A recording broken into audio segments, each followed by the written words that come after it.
My old man got me into gaming back when I was a toddler. Things may be a bit different compared to the mid 90s, and I'm not just talking about the graphics. You see, my old man's changed a bit since then. Yep, he died. To speak on Star Wars is to speak about something that has been part of American culture, and in fact, a large chunk of the world has likely seen the Star Wars movies. And it is no different for my family. I grew up with my old man, and I believe even my grandpa, my uncle as well. All of them loving Star Wars. My old man and his brother grew up watching the original films, and as the prequel movies came out, I saw them, and I think even back then, I knew that Jar Jar was kind of a dumb asshole, but he was a goofy dumb asshole. I was a youngling at the time myself when the prequel trilogy ended, and by the time the sequel trilogy had started up, I was firmly an adult, I do believe. And my old man and I watched through those as well. I don't think I quite made it through the entire trilogy. The big moment that really got me, that made me be like, huh, maybe maybe there are some big issues beyond any character stuff with Luke and how he came back and was a bit of a milk drinker, you could say, was that stupid dagger. So, suffice to say, my family has been well acquainted with Star Wars since the very beginning. Been watching that. My old man was 6, I believe, when Star Wars Episode 4 came out, because that was 77, I think it was. So yeah, he might have I don't know, he might have seen it in theaters. Anyway, the Jedi, the Force, the Empire, the Old Republic, and I guess the New Republic are all things I've known about for a good long while. I never played the I don't think I played the Force Unleashed games myself originally. I saw things about them. I watched the Clone Wars cartoon. But regarding Star Wars games, oh, actually, I do have a fun fact. My old man had an arcade machine of the original. Was it a TIE Fighter simulator? Something like that. It was some sort of like Vex based graphics or whatever, the line art graphics. One of those machines. When we had a big collection of arcade machines that came from a family friend. Nothing came with the machines, they kind of just sat there collecting dust and cat piss over time. But it's a little fun fact for the history of Star Wars and my family. Some background for this game itself, Fallen Order. It was created by the people that made Titanfall, which I might play 1 and 2. I believe 1 is still playable, and I've heard really good things about 2. And Apex Legends, which I will not be playing.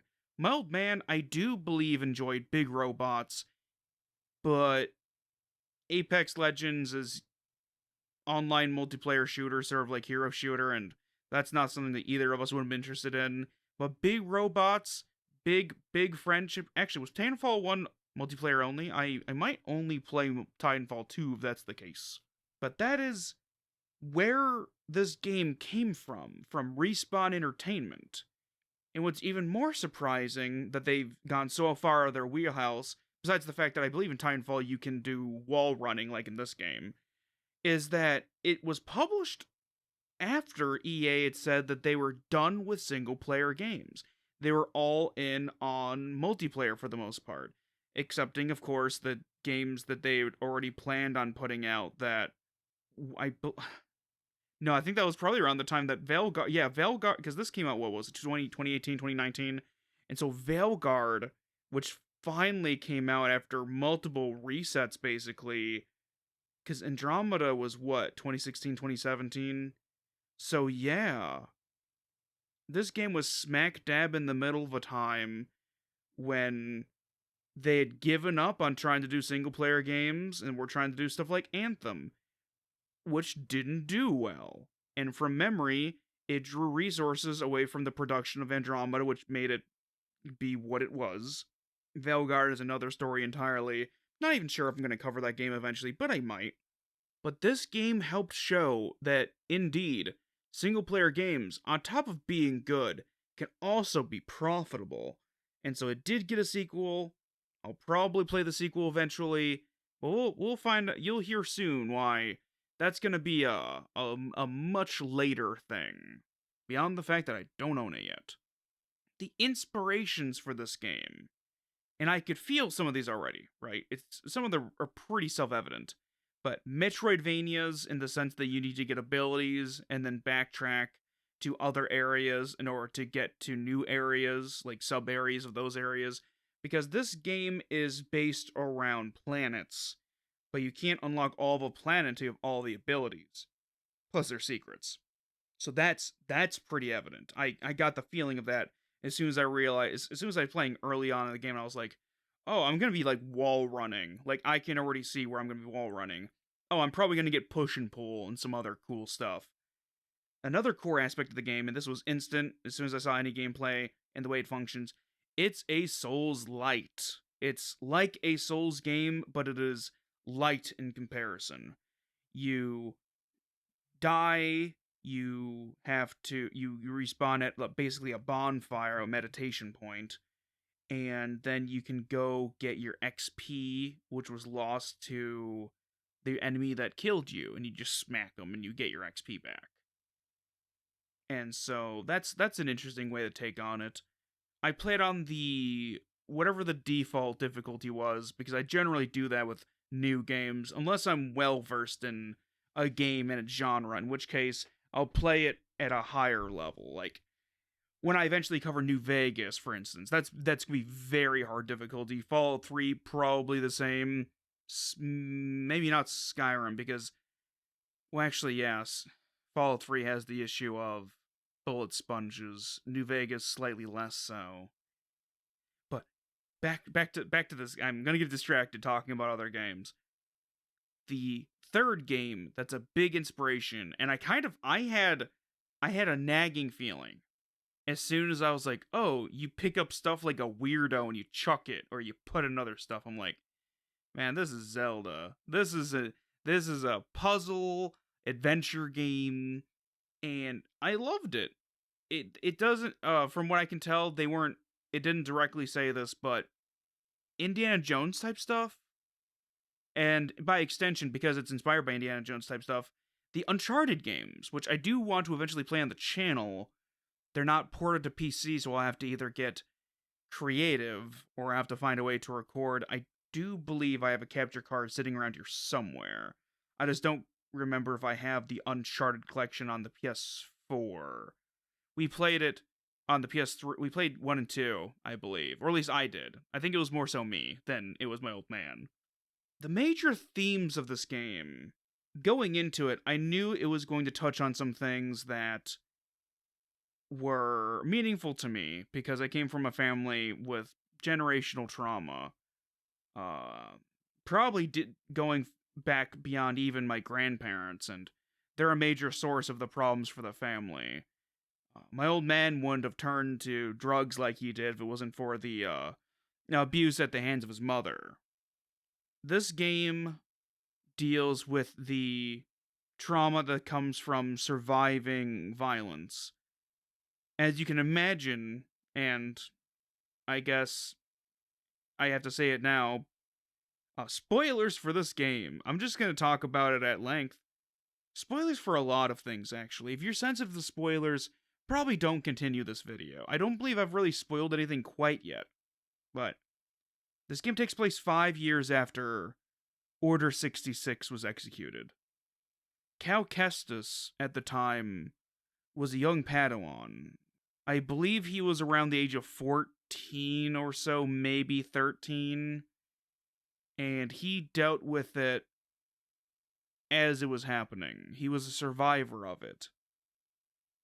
A lot of games deal with, or at least bring up, mental health issues, but very few of them focus on the healing aspect of growing beyond your suffering. Especially for guys. A lot of games there's that what Senua's sacrifice or whatever the name of the game is. A lot of times you see it mostly for women. That's the healing process, because oftentimes they don't want to sell the idea that, oh, a guy would need therapy, and it's like, these are, even excluding the fact that the Jedi have some fucked up practices of cultural isolation and emotional dampening and just denying emotion. It's suppressing those. That never works out well. I can make so many jokes about what happens in America because of it, but that would be against TOS, I believe, or at the very least, the advertisers wouldn't be very happy with that. So I'll just leave it at, you've seen a newspaper at least once in your lifetime. Chances are you've heard something about America and statistics involving certain kinds of violence. The game was more impactful than I thought it would, which makes it very painful to bring up the next point. This game ran like ass. This game eventually, I do believe, it cursed me. It cursed my laptop. My CPU has been damaged from it, potentially, or it burnt a fan out. Something happened. I could not finish this game. On release, it had problems. I was, it apparently was supposed to run a little bit better, but I was cursed by an evil planet, evil frame rate drops, evil fog effects, evil foliage. If I think about it on screen, bunch of bad gameplay. It's gonna make it's gonna hurt your eyes to look at this. But listen, you gotta understand. I could not finish this game in any reasonable way. Also, my CPU was reaching dangerous heat temperatures. It didn't just it wasn't just this game. I can't play any other games until I get my laptop fixed. It might be a thermal paste thing. I don't think the CPU is burnt out. It might be a fan, not sure. But it was awful having to deal with it. I thought it was just the area I was in. Nope. I now have to move on to, I guess, the core of the video. Admittedly, not. I got like 3/4 of the way, potentially even 4/5 of the way through the game. I got pretty gosh darn near the end there. And having that ripped from me after some very beautiful scenes, it pains me. But I must do this. I gotta get this video out so I can start working on Deltarune. Need that for Pride Month. So, I, because I'm the one speaking, am going to be talking about not just Cal, but the people who along his journey helped impact him for the better, helped form who Cal is. Because I love character writing, I love character work stuff. This is the bee's knees for me. The bees, their knees have never been more firmly within the range of cats in their own pajamas. So, stay with me as I talk about how we are one with the Force. Throughout the grand adventure of Fallen Order, we encounter many a character that runs the gamut from standard Star Wars guide to actually insightful being. Unfortunately, due to the complications of playing this game, of it cursing my laptop to the point where I can't play any games right now, I was unable to get the full picture of all these characters. I read ahead, of course. I know the gist of everything. And I'm gonna go back and finish it on my own time so I can be prepared if I eventually cover Jedi Survivor. Which all of this unfortunately means that I can't really properly cover Goth Girl Marin. She's left out of this because I can't properly talk. There was a little bit of her in the game. In fact, her showing up might have been what cursed me. Yeah, I was fine until I think I got to the cutscene where she shows up and she was like, "Oh, fuck off." And yeah, I guess I'll just start with the first significant character towards Calorie Kestis's journey, Prouf. Prouf is some kind of alien. I don't know a lot of these races. I'm not the most into Star Wars. I've seen basically everything that's come out for it, except for some of the new TV shows. But he's some kind of cool big alien guy who's middle-aged-ish looking. He seems like one of those dudes that lasts fucking forever at a place. It's like he was old when you started, and now you're reaching middle age, and he's still fucking old. Anyway, he was buddies with Cal, and he tried to convince Cal that Cal was still young and he still had a whole life ahead of him. He shouldn't be stuck in this dead end job on this dead end planet, just scrapping the carcasses of vessels from the Galactic Civil War. I think that was a civil war, right? The separatists and all that stuff. That's what the star. The big old clone war was the Civil War, right? I don't know. When it came time to have to choose between personal enrichment or even just personal survival and ensuring that his little friend was able to take advantage of his life after having saved his own, Cal had used his super duper Jedi powers to suck Prouf up from gravity's grip, gravity, that old bitch, and saved his life. And when it came time, Prouf talked mad shit about the Empire. He stood up for workers' rights, and that cost him his own life. It's time someone came forward.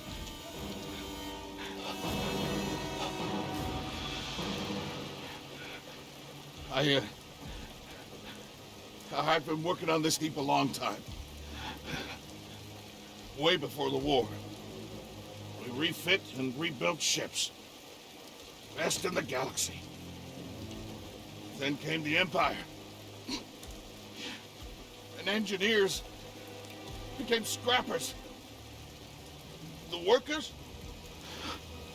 they just started getting worked. Prof. We all know the truth. We're just too afraid to say it.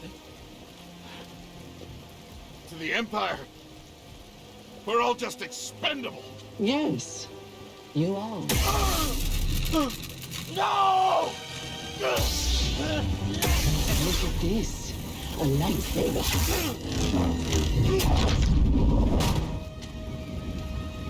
I found the Jedi! Prouf's kindness and pushing Cal to embrace who he can really be, as well as the fact that he just generally seemed to be a cool dude who was like, no, not all the Jedi could have been all that bad. Prouf is like a cool uncle. And unfortunately, cool uncles have to die in Star Wars.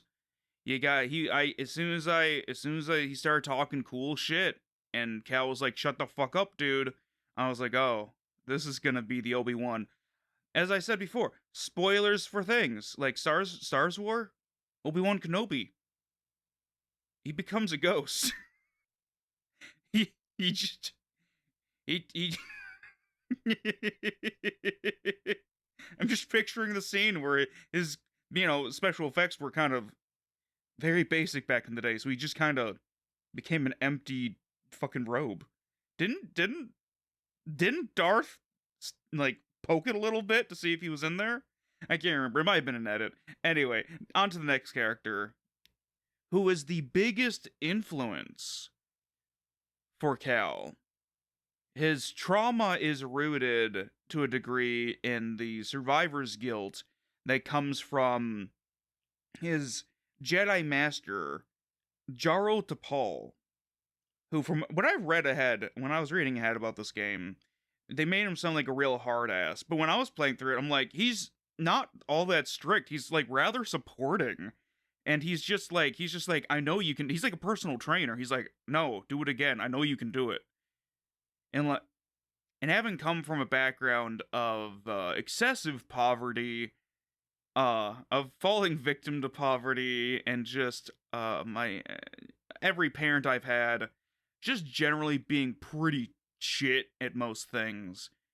It's nice to see a fatherly figure who believed in their child figure and was like, listen, homeboy, it's tough, but I showed you how to do it, and I believe in you. We see flashbacks of T'Pol when Cal hits mental blocks of sorts, when he hits moments when he would need his Jedi abilities, but because of the trauma he's gone through, because of the lingering mental scars, he can't do the things. So he flashes back to when he couldn't do them as a youngling. And there was T'Pol along his journey to guide him and teach him and train him to be a child soldier. I don't know if chronologically it was in a later section. I think it was in an earlier section. But yeah, the Jedi kind of has issues. Ignoring the whole slave army part. I think I'm going to show I'm going to show an important moment for T'Pol. I'll probably also show a moment for Prouf going backwards in time through the power of editing. Because not showing the acting on display, the emotional moments, I feel like that's a disservice to what I'm trying to do here. I overloaded the ship's reactors. The explosion will mask our escape. This war is not over, my Padawan. Hold the line. Wait for the Jedi Council signal.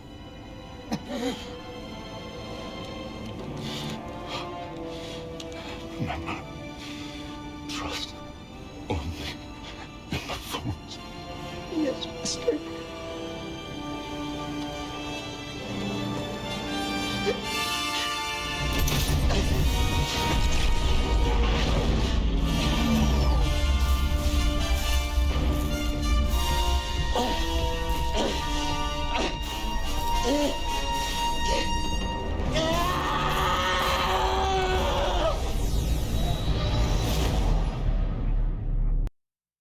Next up is a former Jedi, current rebel, who, as of 5 years after the execution of Order 66 and actively during the purges that are still going on, she is named Seer. It's one of those things where it's kind of hard to. Some of them say it ever so slightly differently. I'm just gonna say Seer, Cere. She is a. I can't remember if she was a master. She might have just been regular ass Jedi, but she had a Padawan. So, don't you have to be a master to have a Padawan? I feel like you do, right? Isn't that how that works? I don't know. Anyway, she closed herself off to the Force like Luke did after his original trilogy and after his nephew did an Oopsie Whoopsie. And she did so, and I can't show the footage for it because I couldn't get that far to see the footage of her doing it. She did it because she was being actively tortured, and she gave up information that led to the capture or potentially even the killing of younglings that were under her charge. She had a Padawan, and that Padawan was turned into a Inquisitor. We will talk about her shortly. But Seer gave up on her duties. She gave in to the pain. There's other games, there's other stories that help show that eventually anyone will give in to torture. And of course, there's always the argument of, well, she could have just not given up the information and instead could have chosen death, but she didn't. I'm trying to think of a good moment for her. I'll probably show the moment between her and Cal where the thumbnail came from, because that was a really powerful moment.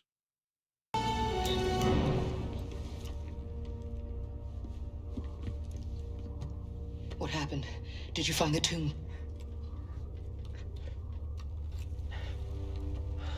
Your master's lightsaber. saw him. Master T'Pol, I saw the day he died. I saw what I did. Cal. Now it's destroyed. I couldn't save him. Cal, you were only a child. No, I know I could have helped him if I'd been stronger and braver, if I would have listened to him. I could have helped him. I know it. Cal, it's time I told you everything that happened to me when I escaped the Empire.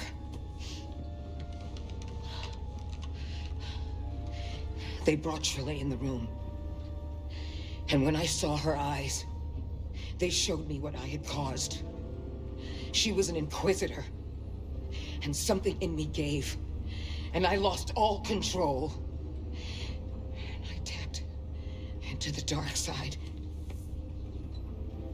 And I killed them all. Every last one of them. Except for her. And for years, I couldn't forgive myself. I was a wreck. Because I had all this rage. And I tried pushing it down, but there was no hiding from myself. And all I wanted to do was die. But then I learned about the Holocron. A spark of hope that there could be a future.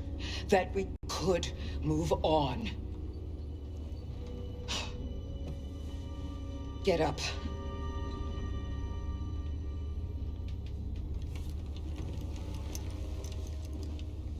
I can't change what I did no more than you can change what happened to your master. It's in the past. But Cal, you have to make a choice to move on. How? You're gonna start with this.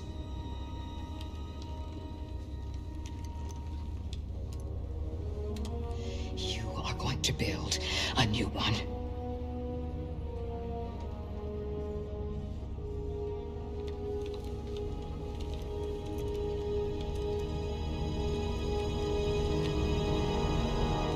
Now that we've seen that moment being displayed, I would like to now cover the fallen Padawan, the second sister, Trilla. She was betrayed by her master, and through various degrees of torture, I believe, amongst other things, she became a foil, a reflection of who Cal could have become if he had succumbed to the dark side, if he had succumbed to nihilism, to defeat. And unfortunately, barring some moments earlier on when she's trying to talk mad shit to him and try to get him to fuck about and find out, I do not have her best moments, because her best moment is from what I've read, it's later on in the game where I'm not allowed to see it. And a big dude shows up in big black armor, and you know who the fuck that is, and cuts her short. Cuts her redemption story short. Very unfortunate. But then again, she is British, and she is in space. You know what that makes you? Makes you fucking evil. Then again, well, I mean, Darth Vader has that he has a slight-ish accent, right? He puts on some degree of a voice. Maybe that's why he's not totally, well, I mean, he did kill a lot of kids. I feel like that makes you really fucking evil. And some people try to say, oh, it wasn't Anakin that killed the children, it was Darth Vader. I'm like, listen, you can't fuck around with me with that shit. He is Darth Vader. You can't, listen, don't. Maybe Star Wars doesn't have the best of writing. Maybe that's the lesson we can all learn here. Anyway, on to the next character, who, according to the internet, total asshole, who is like just like a little guy you shouldn't like. But let's Grease, the pilot of the Mantis, the vessel in which Calorie and Seer, they go on their journeys. I guess he's still a Jedi, right? She isn't, though. Technically, yeah, he's still a Jedi. Anyway, He's their getaway driver. He's their way to get around, and he is. And as I was playing it, and I was just thinking about Yoda and all the other little fuckers in the Star Wars games, and I was like, this dude is just an angry little muppet. Because didn't George Henson or whatever his name is, didn't he work with Luke on the puppetry for the original trilogy? I can't remember at the moment. I should have looked this up. I feel like Henson's company did work with his studio, but he's just a grumpy dude. Sometimes he says stuff that's like less cool, like he talks shit about droids until he learns that they're like sapient or whatever, and he's like, oh shit, they can understand me. He doesn't understand the language of droids, which I guess is binary. So I guess all the beeps and the boops are ones and zeros, and everybody else can understand it. And I feel like that isn't true. I feel like that's like, what is it, a dualist or a Watsonian is in universe, so I feel like it's the Watsonian explanation. Dualist is they just beep and fucking boop. I don't think they're saying actual bind. I don't think they're actually saying shit. Maybe they are, but I wouldn't know. Grease has some good moments of his own. I'm gonna try to find them and put them up on, like, after I finish this little bit that I'm saying. When this is all over, I think it'll be time to settle down, fall in love. Start a family. Love? You? Yeah, you think a guy like me doesn't know love? I bet you're gonna tell me. Let me tell you, it's the best, but a lot of work. It needs admiration, devotion, attraction, and respect. Grease, that's actually very insightful. Yeah, well, it comes with experience. Can't look this good and not steal a few hearts. I bet. Hey, kid. Hey, wake up. Can we talk? What? Can we talk? I don't know what's going on between you and her. I mean, I figure it's some kind of Jedi thing, but I don't think this is the right time for it. It's not any of your business. I think it's my business. And we're all in this together, aren't we?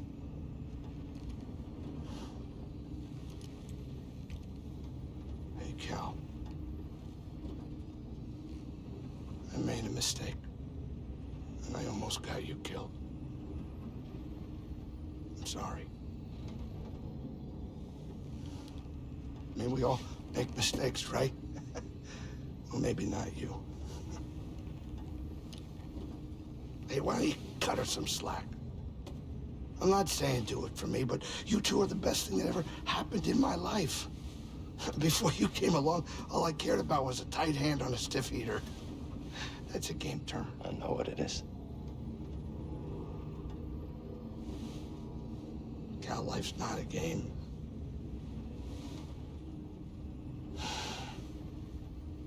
Before you two, all I cared about was myself.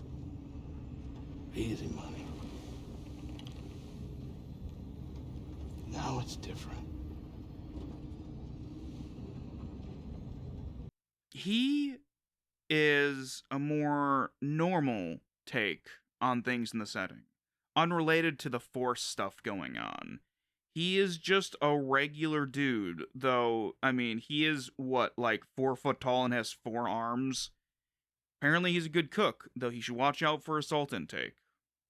Lastly, the character that I'll be covering, since there were other characters that were important to the game, but I'm covering them in a later section, / I didn't get enough of them to really talk about them at length. I want to talk about Cal himself, Cal Kestis. He is 19-ish as of this game, because he was 14-ish when Order 66 happened. And as somebody who grew up in horrific circumstances, there is a moment, and it's the one I showed, in the future. You'll have seen it in the past, but from the future me, who's editing this, it will be in my future of finding the footage and putting it up on screen. His emotional, the experience of almost like a regression, right? He's stuck mentally in his moments of trauma, and that's a thing that the acting is what stands out to me. We've seen similar things in other shows, movies, games, whatever. But very rarely does the actor truly capture the visceral nature of being stuck like that, of being unable to move on. But that is the big part. This is the main thing of the game.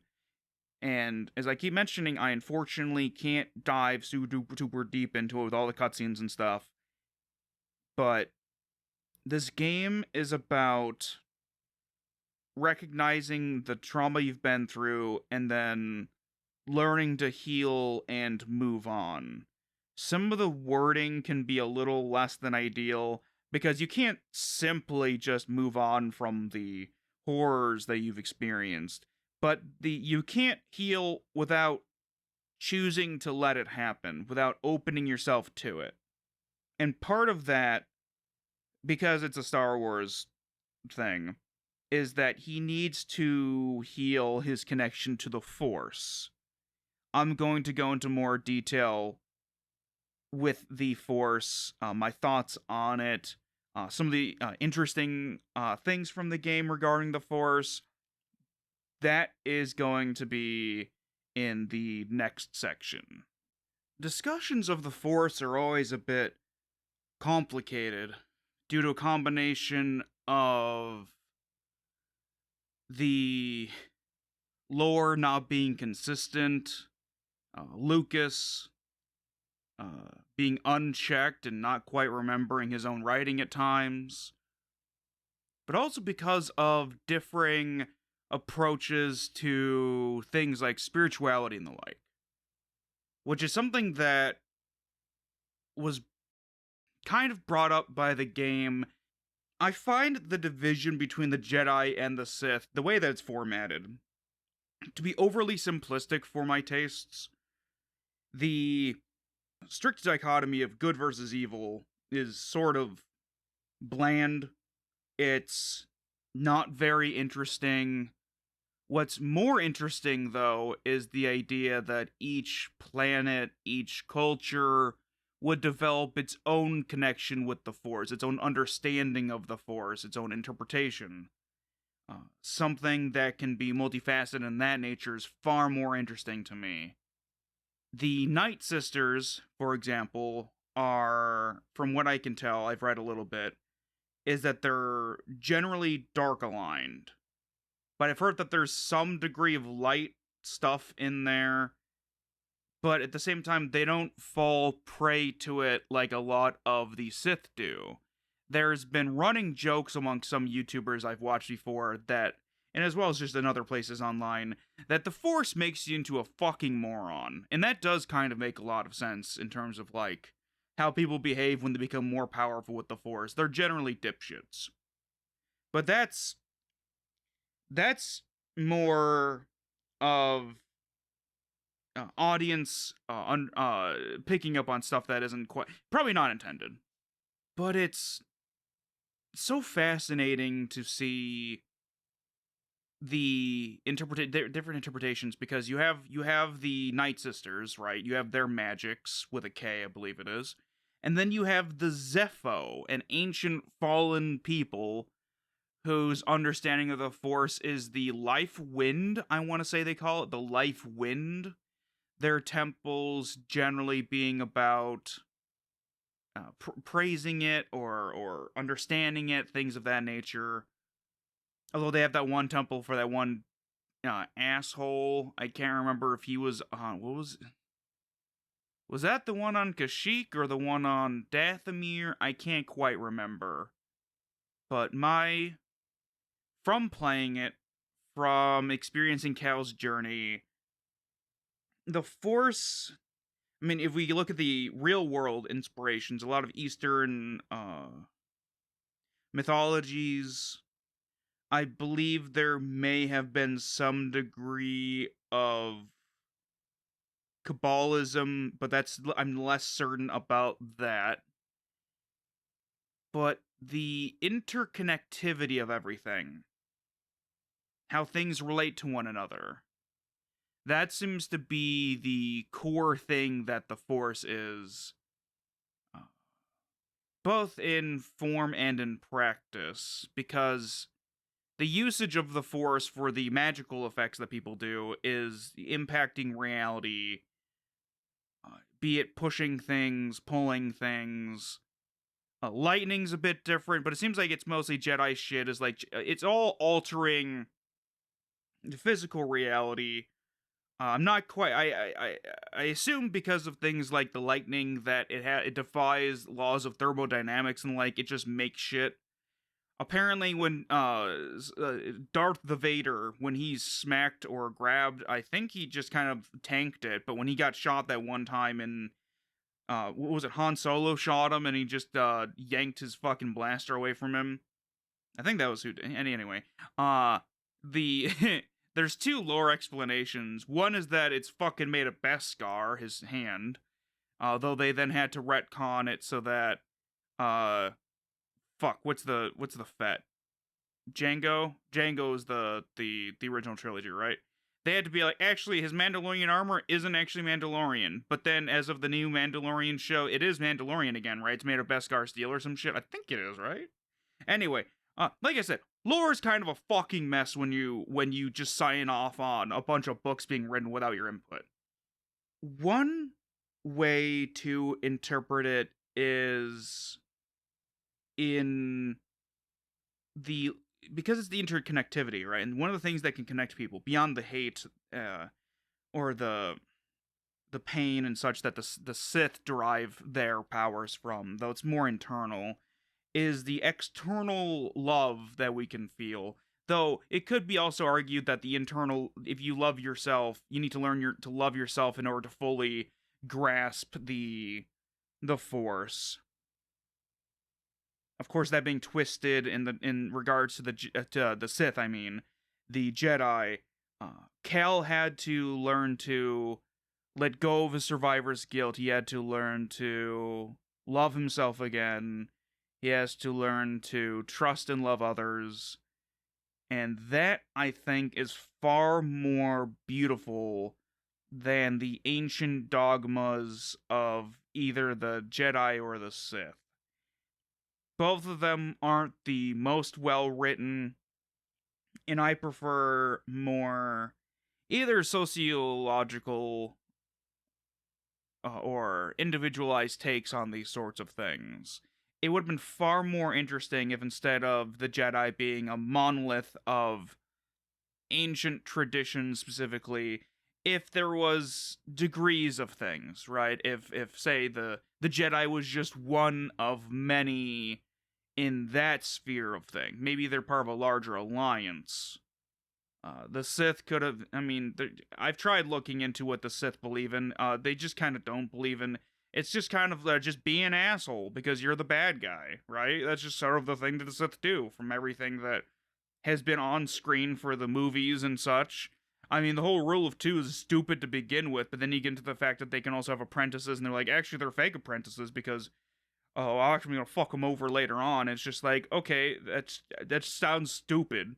That's just at that point, just don't have the rule of two. I just don't. Yeah. The Emperor was designed as an evil space wizard. That's pretty much all he was. And apparently, they don't say the word Sith in the original trilogy, so that was added later on. They had to backtrack, though. Apparently, because he thought the word Sith was cool, he was going to call Vader the Dark Lord of the Sith or some shit like that. So I guess for a while there, they were just dark or / fallen Jedi. They weren't Sith. But then he was like, what if the Sith was their own thing? And I tried to do some fancy shit with that. So I think that's about all I can really say about, the Force. Because, like I was mentioning earlier, there's the Watsonian explanations for things, and then there's the dualist explanation for things. And I find it more interesting if there is a solid in-universe explanation for things, and unfortunately, a lot of Star Wars is pretty thin on the details, such as that. One thing I will say about the Star Wars universe, about the setting, about the writing, is that they greatly do expand upon and show off what it means to face fascism and to learn what it really means to fight the Empire. Something potentially even more complicated to talk about than, the Force is that of fascism. The fact they both start with F's, totally coincidence. It's just a funny little thing I just noticed. I have to explain some things first because some people get some terminology mixed up. I will start with the grander picture of authoritarianism. Authoritarianism is, to put it simply, is a more controlling form of government, typically in the form of some dictatorship and the like. The opposite of it is the varying degrees of libertarianism, but that's a separate issue entirely. Basically, freedom versus oppression. Oppression, the more authoritarian a thing is, the more oppressed people are. We can go more specifically into fascism from authoritarianism. Fascism being, and this is another thing that's even more complicated because it's not a coherent political ideology. It also has issues of different, you could say there's different schools of it, in that it was initially, I guess the best way to put it is developed by the Italians. I want to say Mussolini and his cohorts. There's a bunch of businessmen that came together in Italy. What was it? I want to say it was the 20s or so, mid to late 20s, because Hitler was on his shit in the 30s and such, and Mussolini was first. Mussolini, I keep making a joke that the biggest contribution to society and culture in the last century for the Italians was fascism. I guess you could also say cowboy movies, but that's fascism had a bigger impact. Going smaller than just fascism, which the main characteristics being a strong central government trying to reclaim the past, which it might not even exist, because people's ideas of what the Roman Empire was like generally wasn't actually what the Roman Empire was like. You have to look no further than Fallout New Vegas to see an interpretation of the Empire, the Roman Empire, to see how somebody can misconstrue what it was like. Because in real life, there are plenty of people that think similar to Caesar from that game. The race component isn't central to all fascists. Because as far as I remember, and as far as I've read, Mussolini didn't give as much of a shit about it. Sure, yes, nationalism was the goal, but it wasn't so much Italians are the fucking the end all, the be all. Unlike Nazism, which is getting even more specific, the Empire of Star Wars is modeled after, aesthetically speaking, the Nazis, right? Stormtroopers and an emperor and all that jazz and mystical bullshit. Though, unlike in real life, unlike with the Nazis and their Thule Society and all their other attempts at esotericism, mysticism, the Empire is in fact a big ol' stinky ol' evil wizard. And he's got his bitch boy, Darth Vader, Dark Daddy himself. As well as the Inquisitors. I can't remember if the Inquisitors weren't they after the original trilogy, like designed, developed after that? Anyway, it is about time for me to do another musical number. Because, well, there's nothing quite like a good anti-fascist folk song. There's a great and bloody fight round this whole world tonight, and the battle, the bombs and shrapnel rain. Hitler told the world around he would tear our union down, but our union's gonna break them slavers' chains. Our union's gonna break them slavers' chains. I walked up on the mountain in the middle of the sky, could see every farm in every town. I could see all the people in this whole wide world. That's the union that'll tear the fascists down, down, down. That's the union that'll tear the fascists down. When I think of the men and the ships going down while the Russians fight on across the Don, there's London in ruins and Paris in chains. Good people, what are we waiting on? Good people, what are we waiting on? So I thank the Soviets and the mighty Chinese vets, the Allies, the whole wide world around. To the battling British, thanks, you can have 10 million Yanks if it takes them to tear the fascists down, down, down. If it takes them to tear the fascists down. But when I think of the ships and the men going down and the Russians fighting on across the Don, there's London in ruins and Paris in chains. Good people, what are we waiting on? Good people, what are we waiting on? So I thank the Soviets and the mighty Chinese vets, the Allies, the whole wide world around. To the battling British, thanks, you can have 10 million Yanks if it takes them to tear the fascists down, down, down. If it takes them to tear the fascists down. When I first started singing for the sake of Yakuza 0, I thought to myself, yeah, there's karaoke, it's very fitting, and then I just kept doing it, and I was like, you know what, that will set me apart from most people that talk about video games. And in the spirit of karaoke, that was in one take. I could get better at singing, I could actually practice, but the thing is, if you sing just off-key enough, if you just sing slightly less good, it doesn't pick it up in the copyright thing. It's fantastic. But now, as I mentioned earlier, it is time to talk about certain characters that didn't quite fit in with Cal's journey in healing and all that fun stuff, because it's more applicable to the themes of taking direct anti-fascist action, and who better to speak on first than Saw Gerrera. Saw Gerrera is a character that I think historically speaking first appeared in the Clone Wars in terms of chronology. At least as part of the cinematic, the visual universe. The books, I don't know. I don't know shit about the books. But he was a freedom fighter back then, fighting against the separatists, I assume. It's been a long time since I saw the season he was in. So you take a young man who was fighting ever so long ago, and he just keeps fighting because that's all he knows, and he keeps fighting oppressive governments to fight. The thing is that when your life is only warfare, warfare becomes your life.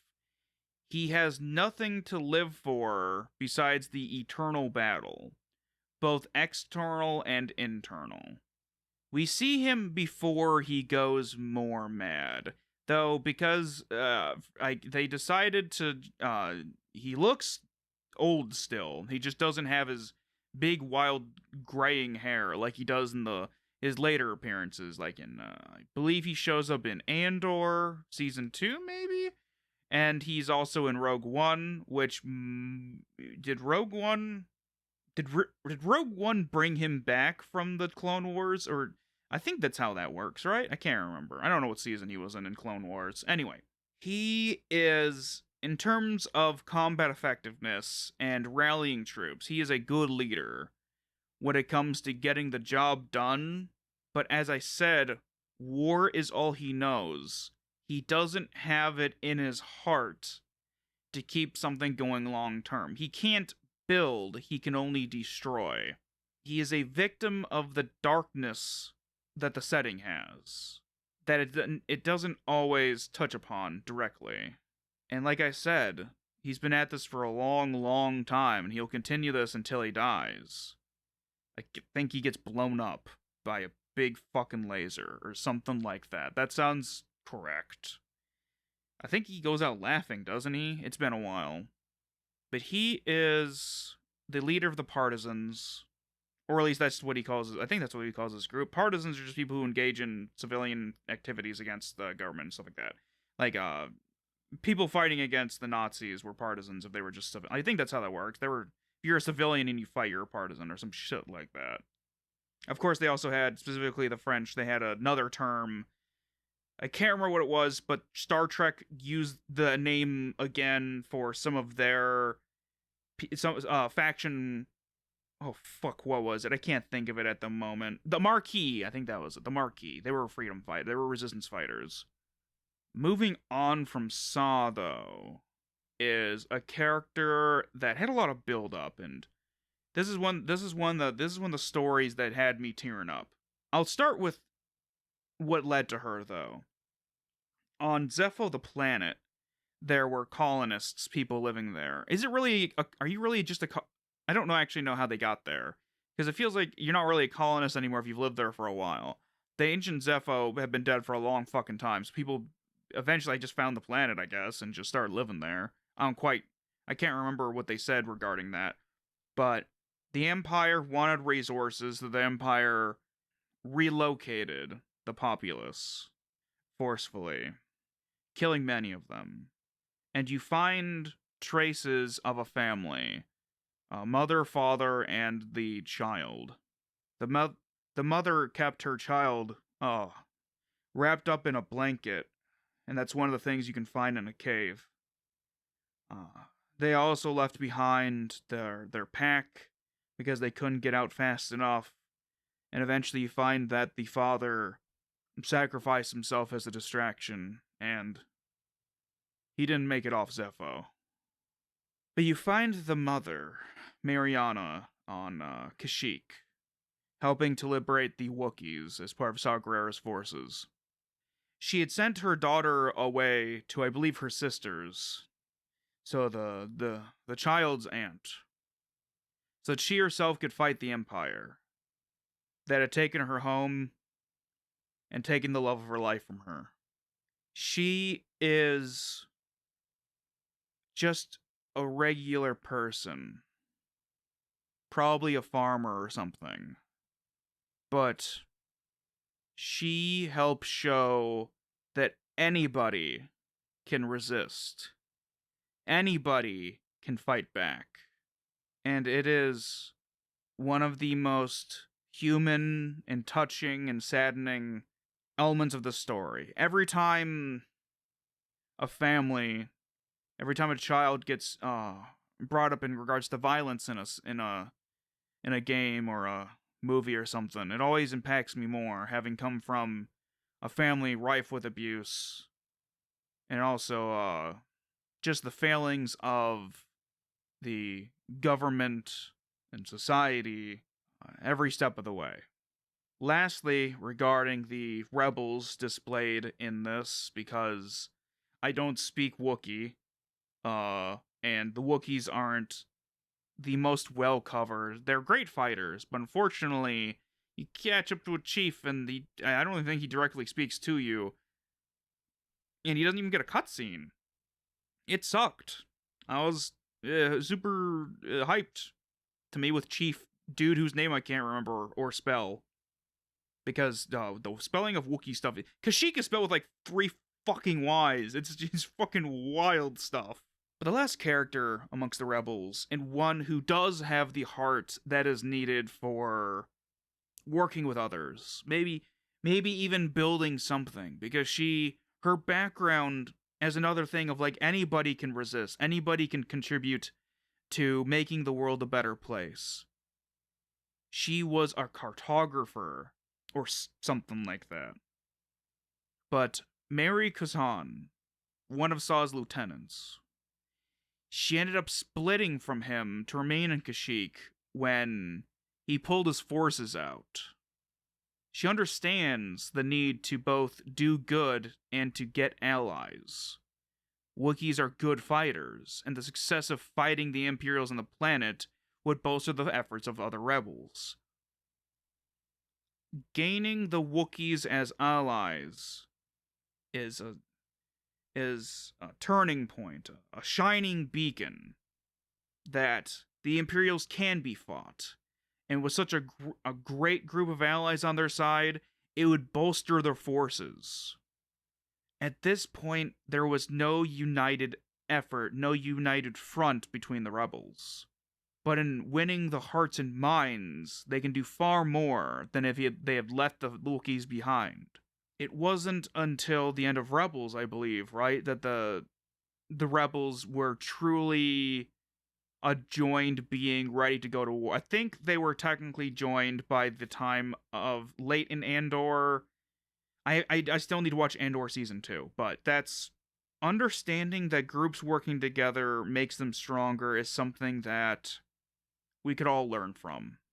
Of course, there's always ideological differences, and there are groups out there that would enforce and believe in a different form of authoritarianism than just fascism. I would like now to speak about, briefly, other forms of anti-fascist media. Of course, as I said before, the differences between authoritarianism, fascism, and Nazism are different degrees of things, more specific as you go down.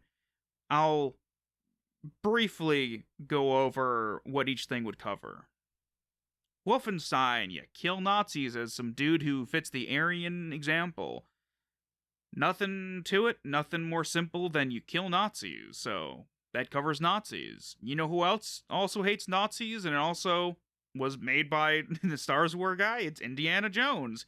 He hates Nazis, and there's a game, and I believe you fight both Nazis, and I think you also go after some Italian fascists as well. I haven't played that yet. The Saboteur, which I believe it's now available on GOG and potentially Steam. I would get it through GOG myself. They generally try to make games work, and I believe it's a little cheap. It's like $20. I played it on the 360. Wonderful time. It's, I believe, the swan song game, as in the last game, the last big hurrah for the studio that produced the Mercenaries games. And you do fight the Nazis as an Irishman. Fallout 2 and 3. Technically 1 if you want to go with just authoritarianism in general, but I wanted to specify something that could be understood as fascism, right? The Enclave, very much. What a lot of people don't know is that there was an American Nazi party. I want to say, I can't remember the exact wording of the name of it, but there was a big support for Nazis over here. And in fact, there's a lot of crossbreeding between the two, because where did Hitler get ideas for the camps? Oh, he looked at how the government treated natives here and was like, we can do this on an industrial level. Anyway, the Enclave are at the very least, authoritarian force. You could strongly say they were fascist in nature because of the way that they're formatted and their behavior, their ideas of purity and bringing back a past that never really existed. The idealized form of the 1950s futurism of Fallout, the universe, things were awful before the bombs hit. Just as things were awful in the 1950s are often seen as a golden era for America, but for absolutely the wrong reasons. I'll go into that more in Fallout videos themselves. The Blood Rain games. I believe there's at least 2. There might have been a third one made later on, but the 2 from the PS2 era, I believe, are the ones that I have familiarity with. I think they might be on GOG. I don't know how well they run. I might cover them on the channel eventually, because who doesn't want to play as a hot vampire? She might be half vampire. Hot vampire chick going around killing Nazis. Final Fantasy VII / its remake. Technically other games in the series too, but that's the one that everybody fucking knows.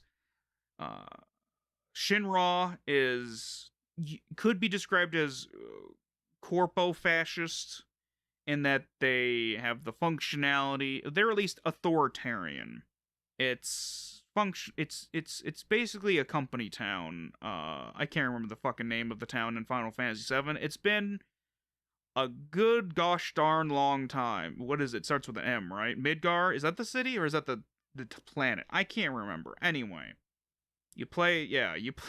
there's certain words I shouldn't say on this channel. You play as people that are fighting for the environment and you fight dirty. The Metal Gear franchise, but specifically Metal Gear Rising Revengeance. That is a series in which you also fight against attempts to take over the planet. And, that's always good fun to, strike against. And also in Revengeance, you're a fucking ninja, which is pretty cool. I think that's about it for now. I would say that the best ways to fight the efforts in real life is through things like mutual aid, ensuring that your community is resourceful and strong amongst themselves. I might make, if people want to, I can make videos on stuff like that. Not obeying orders ahead of time, resisting them when they are made, and also just to love one another. Next, I will be covering what Fallen Order means to me. As mentioned previously, I had a good enough time with the game and enjoyed its story enough that I'll go back and finish it on my own time, once I can get my computer fixed up. I in fact tried getting it cleaned out earlier today, but it turns out that 3 of the screws are stripped or something. I cannot even open the laptop to get it cleaned out, so that's going to be an ongoing process. Regarding the game, though, I would say that the thing it captures the best is the feelings of adventure, the sort of stuff that you'd get from an Indiana Jones, or perhaps parts of, all of the classic Star Wars films, for the most part, right, when they're, like, running around doing stuff. The parkouring, basically, is pretty fantastic, running around. The set pieces are wonderful. The starting planet with the train was really, really cool. Great opening. The feelings were very much like Uncharted, which I plan on covering the channel eventually. And multiple times while playing the game, I wrote down in my notes, which is my arm, I write on my arm for the most part, is that my old man would have loved this. Either the really cool set pieces, the adventurousness of the game, this is something he would have fucking loved beyond anything else. Probably more than God of War. With God of War, he would have, with this too, he probably would have needed some help. He generally needed help with, if puzzles required timing, he would need help. Even some of these puzzles I was fucking stumped on. I had to look up the guides, like the explanation for a couple of the puzzles. Because I would just try to go the straightforward route, and that just isn't how they would work. And I would sometimes forget about, if you don't record for a bit and you go back, sometimes you forget what's in the room. Because it's like, I record in hour blocks. So, but yeah, the game, beyond the aspects regarding the grief and the overcoming of grief, beyond that and the adventurousness and all that good fun hijinks, it didn't leave me the most satisfied, probably because I couldn't finish it. And that's that's the big thing, right? Is this game potentially cursed my laptop, made my CPU freak the fuck out, and it still does that.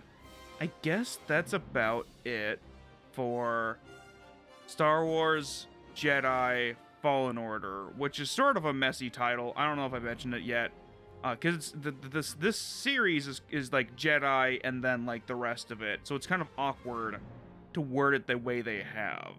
I guess it's time for the outro. Still, due to a lack of having the space currently, I have not made a small shrine to my old man yet.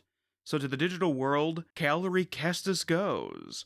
I'd like to thank you for watching, as well as my current patrons over on Patreon. There's only 2 at the moment, but their support still means a lot to me. Their names are Connor and Leon, and I'd like to thank them for their continued support. If you'd like to support me, there is a link to my Patreon in the description of this video. My next big video is on Deltarune Chapter 1. I've decided to cover it chapter by chapter, since it's a thick, dense game, and also the whole release schedule thing. I'll be joined by my cousin, returning from Borderlands 1, so you'll get to hear the 2 of us experience the beginning of Christmas's story. See you next time, and until then, stay safe, stay strong, and remember that trans rights are human rights.